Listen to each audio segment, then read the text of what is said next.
Join me every month for the inspiration to find your finish line. Hello, everybody, and welcome back to another podcast of Find Your Finish Line. It is sponsored by Activize, the official topical pain relief partner of Ironman. I'm Mike Reilly, and this podcast is not only about you being able to find your finish line at a race or an event, but also every day in life. I'll talk with successful people from all backgrounds about their inspiring stories of struggle and achievement in sports and in life. And it is my pleasure to introduce to you a gentleman I greatly admire and respect, Joe Desena, dad, husband, author, endurance athlete, and founder, CEO of Spartan. Hello, Joe. Hey, Mike. I didn't know the name of this podcast, but I just listened to what you said, Find Your Finish Line. And I don't know if this has come up or not in the past, but I would say, isn't it funny how these finish lines you and I are so involved with, they are actually starting lines, right? They absolutely are. As a matter of fact, because, Joe, when we see somebody come through a finish line, we know their life is going to change or it's renewed. You see it every day. See it every day. And I didn't know it when I got into it. I don't know about you, but I had no idea that getting to that finish line was actually it was like a door that opened to a whole new world of what was possible. And I see it by the millions. It makes this really hard job that you and I have, it makes it rewarding. Because you get these conversations and these stories and these emails that'll just blow your mind for the listeners out there. Like whether they're fighting cancer, right? Whether they lost a bunch of weight, they're back with their husband, they're back with their wife, they gave up drugs, they're no longer drinking. It's unbelievable what happens at that finish line. And Joe, and you've said it a number of times, it's all of a sudden when they find out that they can go someplace that's uncomfortable, they become more comfortable with themselves and their life. It's almost like a dichotomy there, but that's how it happens, doesn't it? Yeah, we've been a big proponent of that idea of become comfortable with the uncomfortable. And we've pushed people to do hundreds of millions of burpees, hundreds of millions of miles. And I was just thinking, as we're talking, it's almost like God is getting even with me, or they're giving me a taste of my own medicine with this damn COVID social distancing thing, Delta virus. Talk about being uncomfortable. Oh my God, am I uncomfortable right now? And we've always done things in an uncomfortable fashion, where it's been a race or an event or a dissertation or a college degree. But this one is taking a lot out of everybody. Do you, your book, Spartan Way and Spartan Life and Spartan Fit, and you're coming out with one, toughest for families. So families can be a little tougher. Is it, you're coming out with it now because of the pandemic? Tell me why. Yeah, I started writing it at the beginning of the pandemic, and I didn't know, as I never know, when you write a book, you never know if it's going to find a home or not. But I thought, what happened? I had my boys, my kids were carrying kettlebells because I'm a nutcase, 1 mile through the neighborhood from one friend's house to our house. And a woman pulled over, screeched her car to a stop, and started screaming at me and asking the kids if they were okay. And she had seen them walking for the last 10 minutes carrying heavy objects. And was I a coach? And, were they being held without their will? I mean, it was crazy conversation. Did they need water? And I said, man, these are my kids. Everything's okay. Thank God the kids went along with it and they didn't say, please, he's making us do stuff we don't want to do. Thank God. And it occurred to me, you can't really blame the woman because she hadn't seen kids outside probably in a decade, right? She certainly hasn't seen kids doing hard stuff in a decade. And, sidewalks, believe it or not, for those listeners and viewers, sidewalks actually used to get walked on. People actually used to walk outside, kids and families. And so I said, I'm going to write a book about, teaching families that doing hard stuff gets the children ready to become adults. If we bulldoze and snowplow and helicopter all the obstacles out of the way in our children's lives, we are not doing them a service. Imagine if that mama and papa lion in the wild decided one day, you know what? We're not going to get the baby lion ready for attacking a zebra.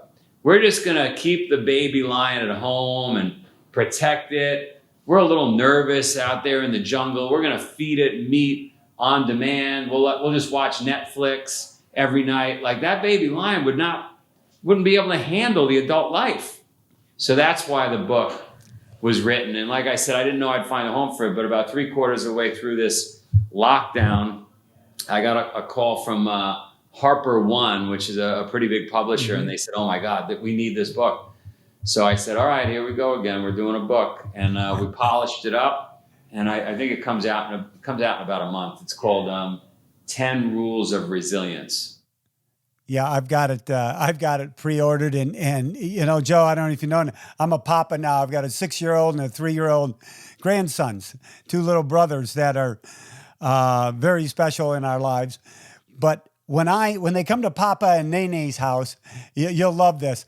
They'll try to do something, and I go, no, that's not happening here. We're going to go out here and play a little baseball or we don't need to watch TV. Well, no, that's what, and they always give pushback. How do parents handle that pushback? Is it something that can just be switched off, or, because I stick to my guns, obviously, and sometimes they don't like it, but in the end, they end up playing with it and they seem to be better off for it. Well, I think just here's the thing you got to remember if you're listening or watching this, is that the number one motivator for a human being, the thing that motivates us most, our species, is the avoidance of discomfort. And it makes sense that would be the case, because for most of our existence on the planet, we've avoided falling off cliffs. We've avoided getting eaten by the lion, freezing out in the cold, turning into a raisin in the desert, right? We avoid discomfort. That's what we're wired to do. So when our child or our nephew or our grandkid, when they kick and scream a little bit, that's uncomfortable. And so we stick a pacifier in their mouth, we stick a phone in their hand, we put an ice cream in front of them, and that's what we do. But actually, you're doing the kid a disservice. You're going to have to bite the bullet and withstand the pain and suffering of having that kid kick and scream a little bit in order to benefit them. I mean, my parents got divorced at a young age. My mother, she wanted us to eat salad, right? She would make me run. My sister and I would have to go run when she would run 10 miles around this loop at a park called Charles Park. I hated it. When I hung out with my dad, we went for Chinese food. We had fried ice cream. We stayed up late. We played video games. He had like early adopter of video games before anybody had them. And who the hell wanted to hang out with my mother? My father, it was so much more fun. Well, you fast forward, you know, I'm 25 years old, many years later, and I'm like, oh my God, everything my mother said was right. My father was overcompensating because they were divorced and I spent a lot of time with my mother, and I get it. I understand why he was doing it. And then when I started to look around the neighborhood I grew up in a neighborhood, Mike, that was all organized crime. And you clean. Yeah, I remember you telling me the story when we met long ago. You cleaned their swimming pools. I cleaned swimming pools for about 700 customers. Most of them were organized crime, or they owned businesses, you know, in some interesting neighborhoods. And I looked at the kids of the parents that were successful in that business. So they had big houses, they had a lot of cars, they had a lot of respect, they had rolls of $100 bills in their pockets.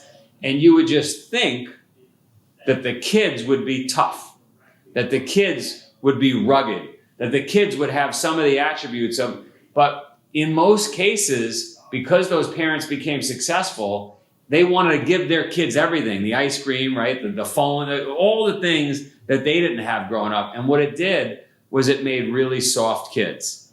And so not only did I experience it from my mom, but then I looked at it as a science experiment, noticed I noticed that, oh my God, the kids that were fighting for milk, that had tough times, those were the tougher people that were more likely able to deal with life's challenges. So I didn't want to have kids. I didn't want to have kids that were like that were soft, right? I wanted to have kids that were tougher. So, but if you do well in life, and you're able to pay the bills, you're naturally going to have a tougher time managing that, because the kids have it easier. Yeah, exactly. So what my wife and I decided to do, I decided, my wife thankfully went along with it, was Yeah.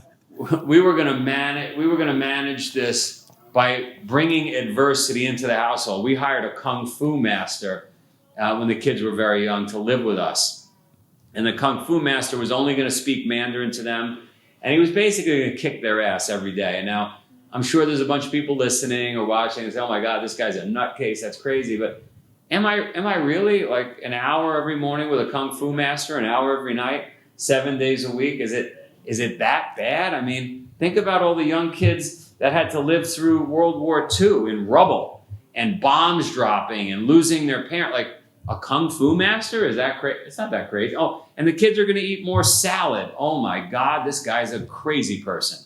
Like, is it really that bad? It's not like living through the Great Depression, right? And they're going to go to bed early. What? And he makes them go to bed early too, right? Like, so although I'm saying like we're trying to raise kids that are a little tougher, a little more capable of dealing with tough times, it's not really that bad. It's manufactured adversity. Yeah, exactly. And you mentioned the challenging times that we're going through, and it's a bitch for all of us. But you're running a very large, successful company, so many events. How have you gone down the road, Joe, with the great men and women that work for you and your company, and kept them motivated, engaged during a time when events are going away or being postponed to another date? How are you leading that crew, leading that team?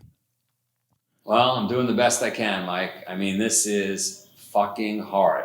I think there's a general malaise around the world.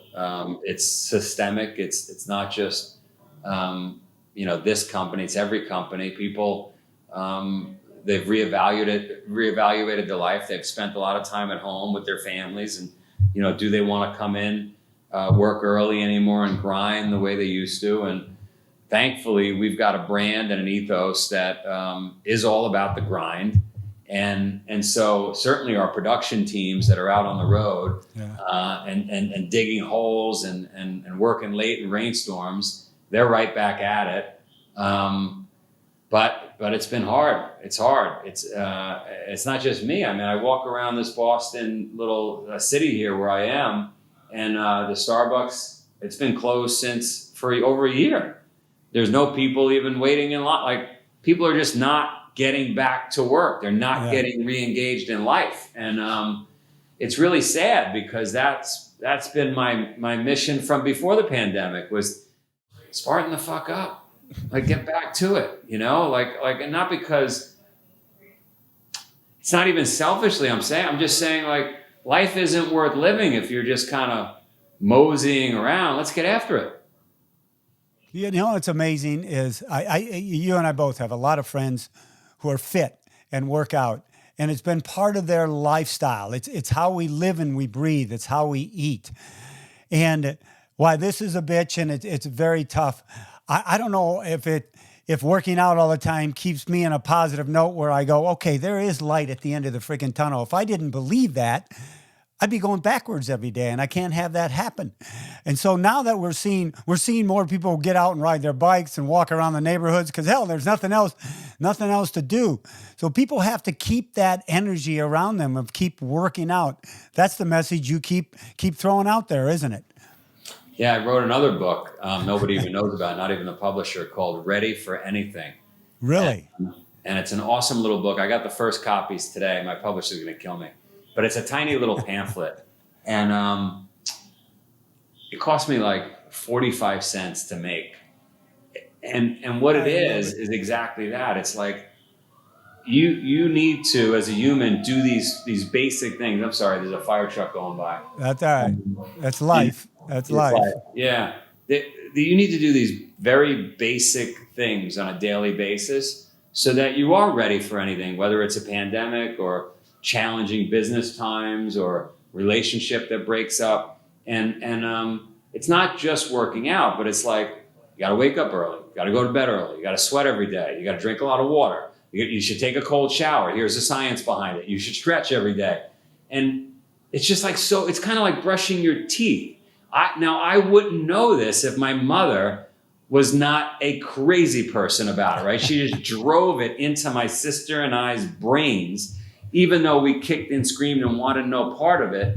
And it definitely has helped me survive the valleys of death that we all go through every year. Something bad happens that we got to deal with in our lives. It doesn't, no one, not even a billionaire, gets to escape those valleys of death, right?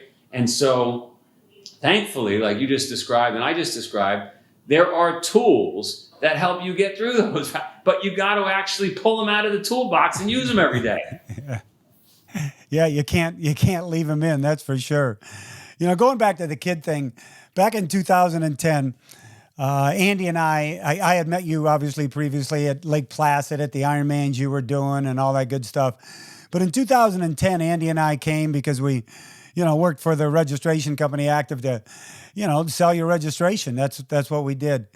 And I don't know if I've ever told you this, the thing I got out of that meeting the most, we had to try to sell our wares and we were the sales guys, you were the buyer, the whole deal. When I walked away and left there, Joe, the best thing that happened at that meeting was my son meeting someone like you. We try to do as parents all we can do for our kids and lead the way and try not to give them everything they want, as we talked about earlier.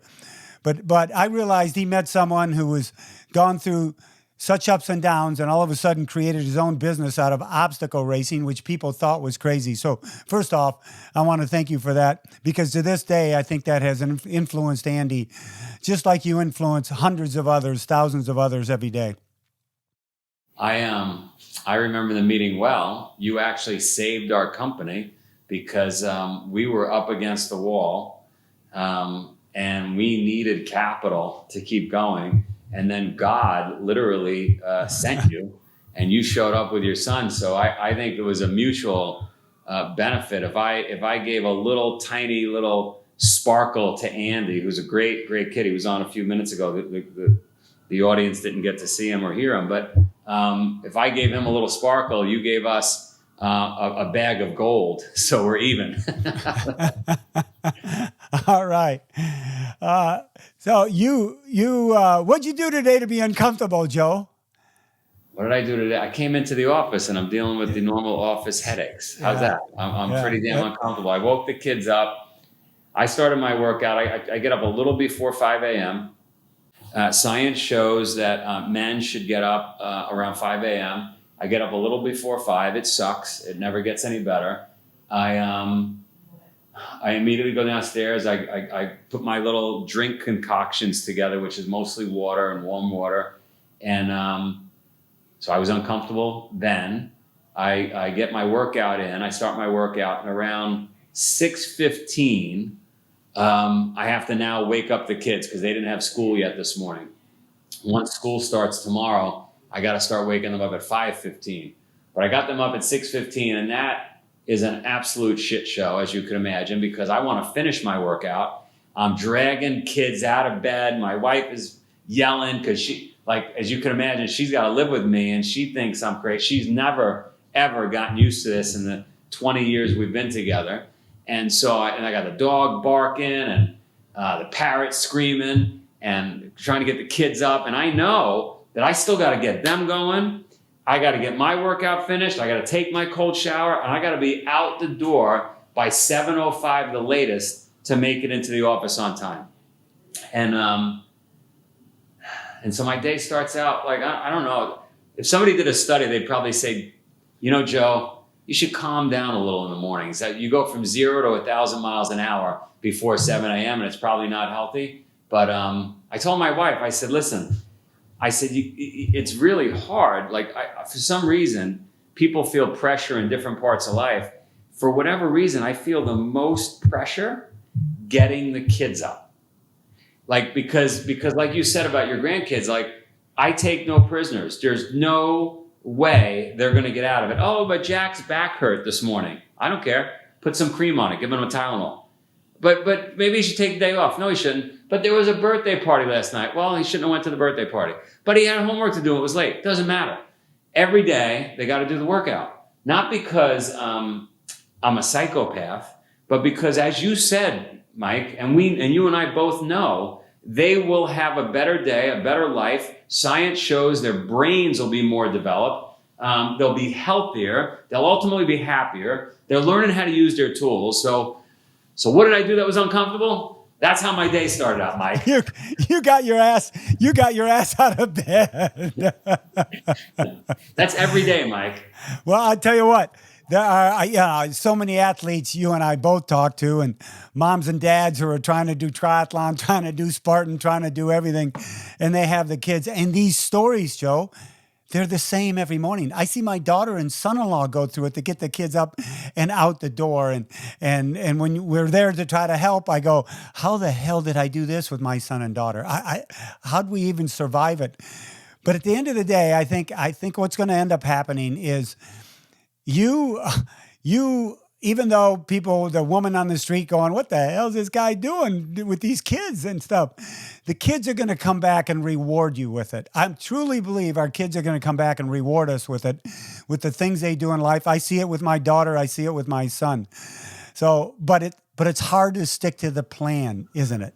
The plan. It's hard to stick to the plan. It's very hard. It would be so much easier for me to just finish my workout or to roll over in the morning.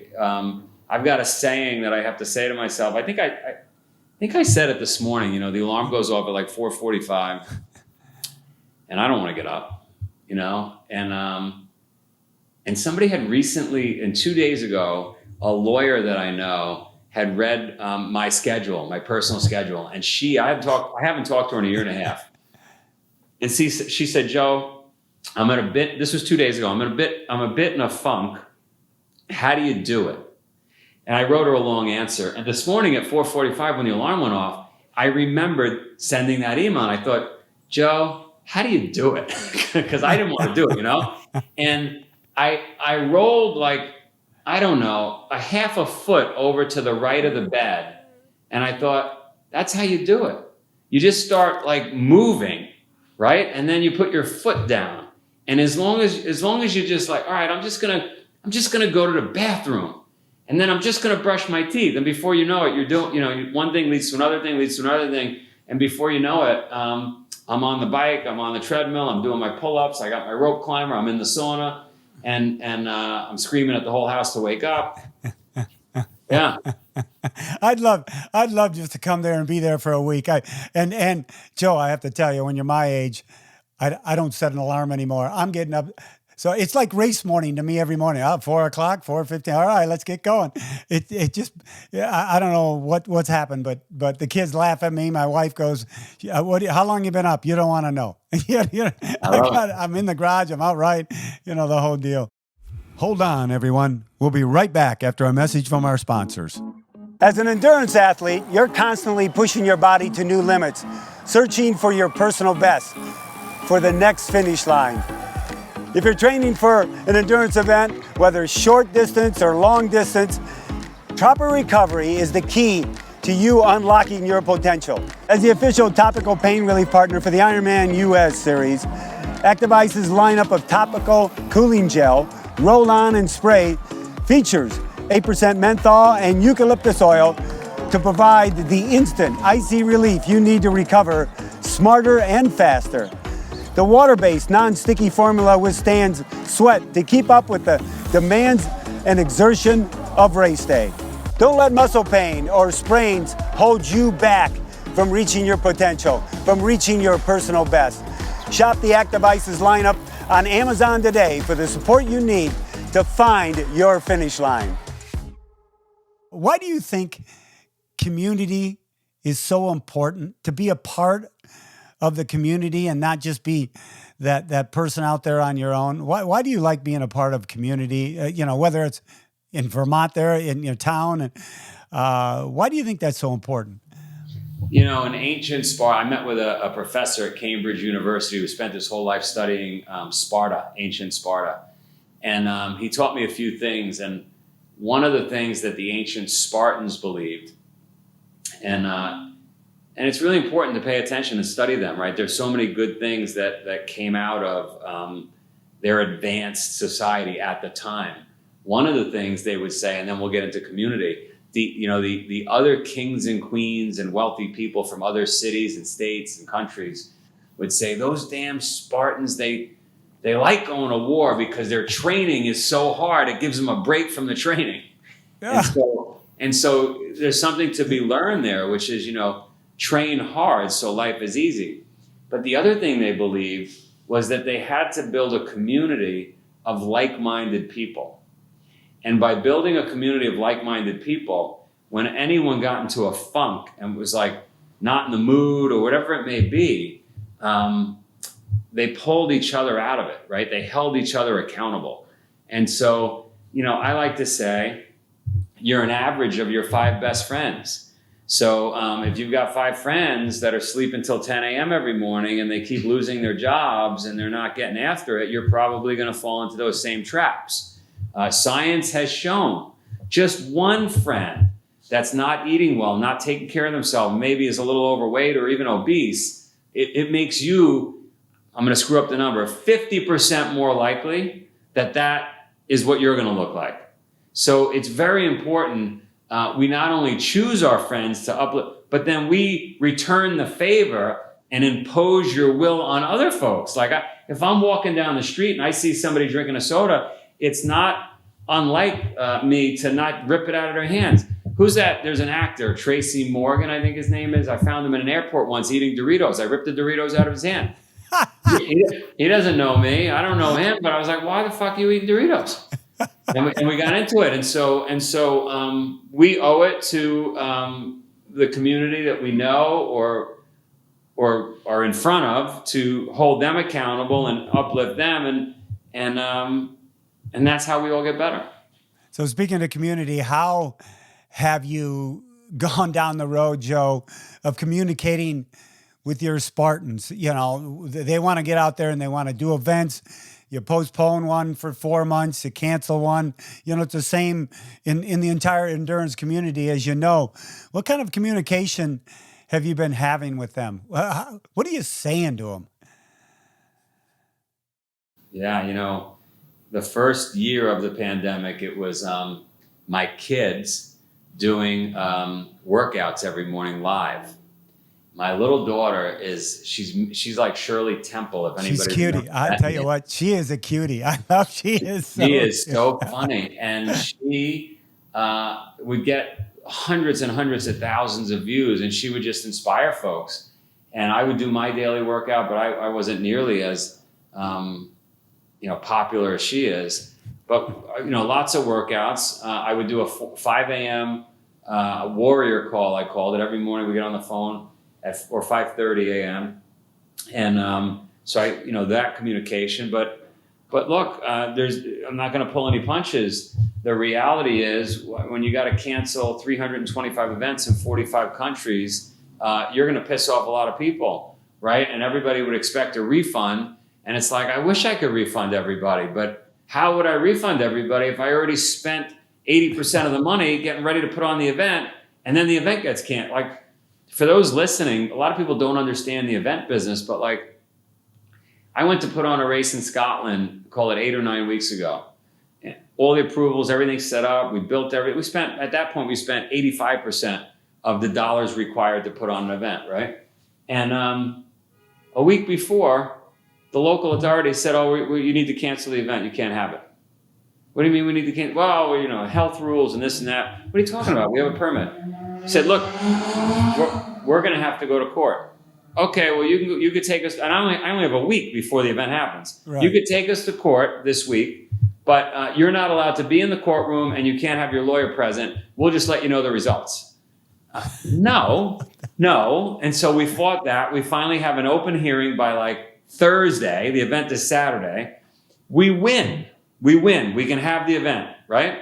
Friday night, we get a letter from the higher ups in politics in Scotland that say, no, we're going to overrule your win in the court and you can't have the event. Everybody will be arrested if they show up.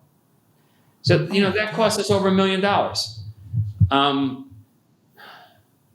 People don't understand, right? Can you imagine the feeling of those people that paid for airline tickets and travel and went there and they're in town and, and then I'll receive emails that come into us that say they're pissed that we can't believe you canceled and you went along with the authority. Went along, like they're going to arrest me. So anyway. And a lot of the fodder is, it's not, I'm not going to say it's self-inflicted. What it is it's a sign of the times because people are so damn frustrated and they want to take it out on others who want to enhance their lives. It just, it happens all the time. So when we're able to go to events and some are opening up, it's like a new birthday. It's crazy. What the Spartan name, I know where it came from, but all of a sudden you started putting on events, Joe, but then you realize there's a thing about being a Spartan in life because you want to have a person who's well balanced. Explain how that happened from I'm putting on these events and then you know what? We've got to be a Spartan in life. Well, I like I said, my first event, I think years and years and years ago was a 5K, and that finish line became my new starting line. And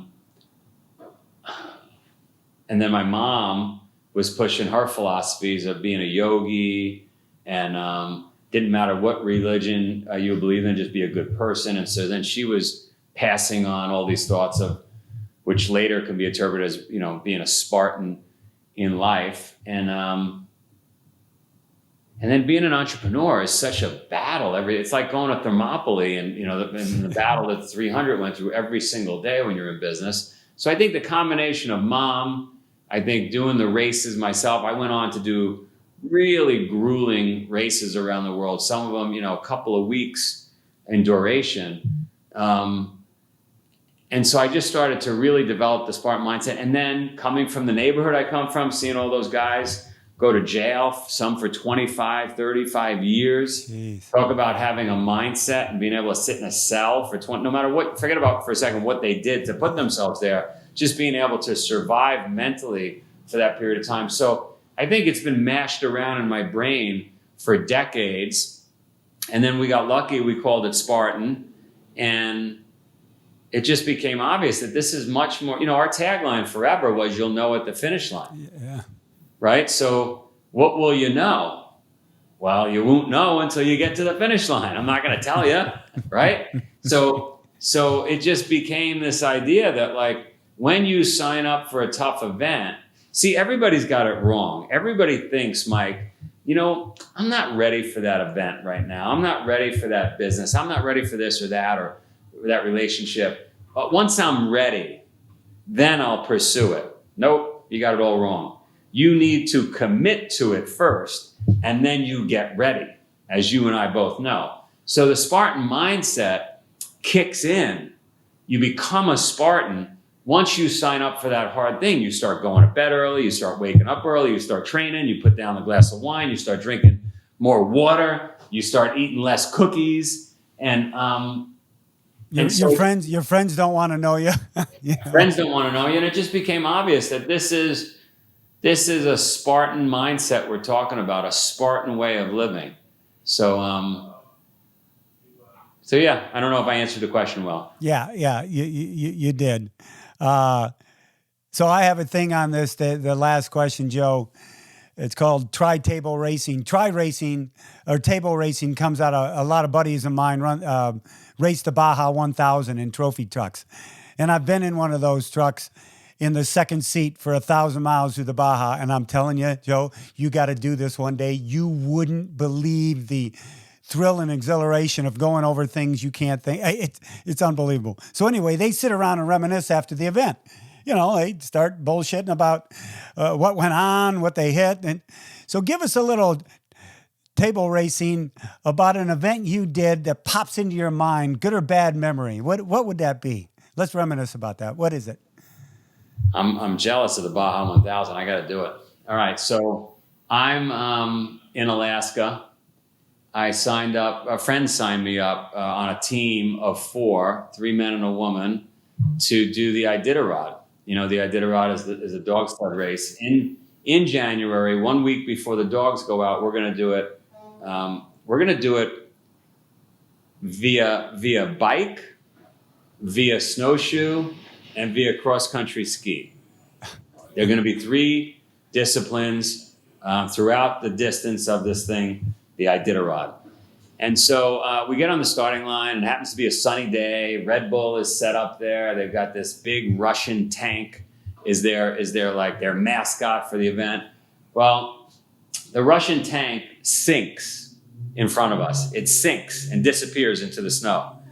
And the reason is there was so much snowfall that the weight of the snow in the tank broke through the ice, and the tank just disappeared. Oh, my God. And so there was so much snowfall that we ended up pushing our bikes, okay, for the entire third. Literally pushing our bikes for the entire third of the thing. Well, we drop our bikes. We're days behind schedule. Days. Many, many, many days behind schedule. And people are dropping out. One guy fell through the ice, almost died. We can't navigate the trail because there's so much snow. We're breaking the trail for the dogs, and now we get on snowshoes and we go that third on snowshoes. The final third is on cross country skis. We get up and over the range, and there's not enough snow for the cross country skis. So now we're on foot again. So it became just a slog of hell. It was 30 below zero for most of the time. Some of the best moments I could remember is when the 4 of us saw this giant grizzly coming at us, and we got in position. We got our hiking poles out, and we were ready to like fight our way to survive.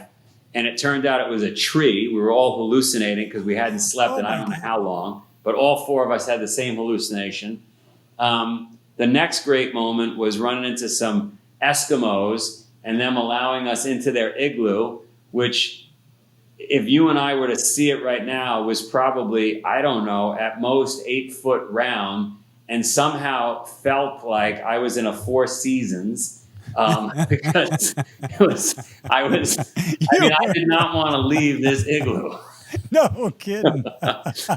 We were probably in there for the better part of 25 minutes, and it felt like 5 days in a Four Seasons.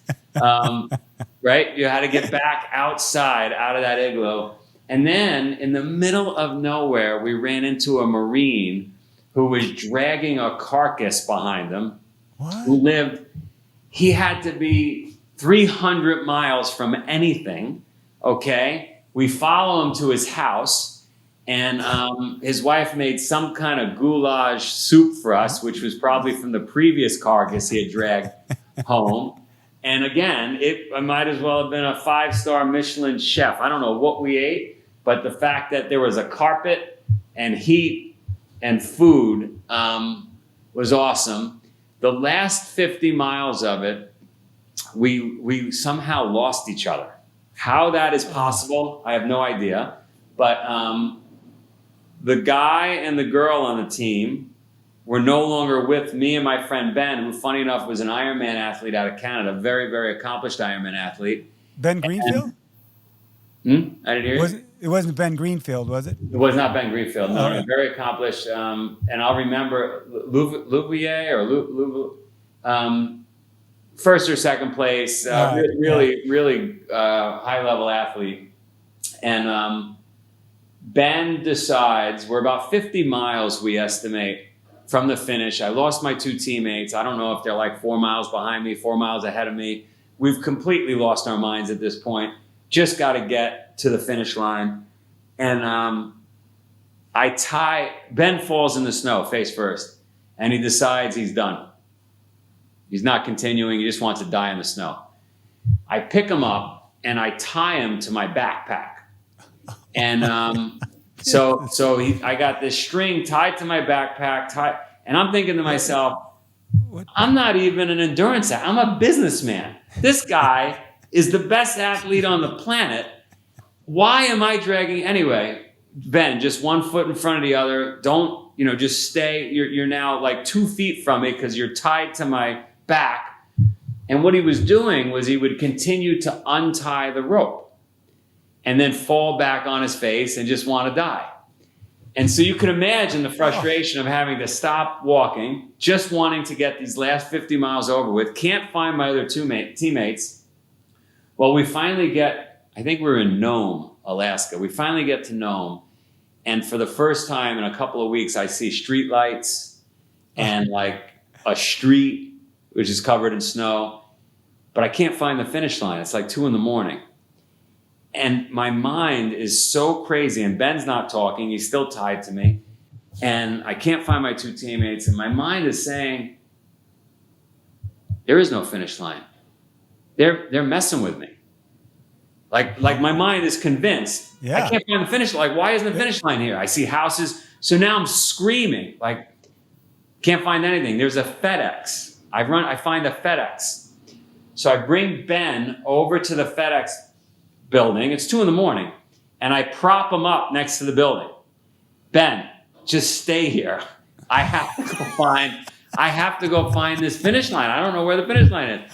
And I'm walking and screaming around this town trying to find anything. Finally, someone sees me and they bring me into a school. And sure enough, inside the school are all these amazing athletes and people that have already, 100 people had come in before us.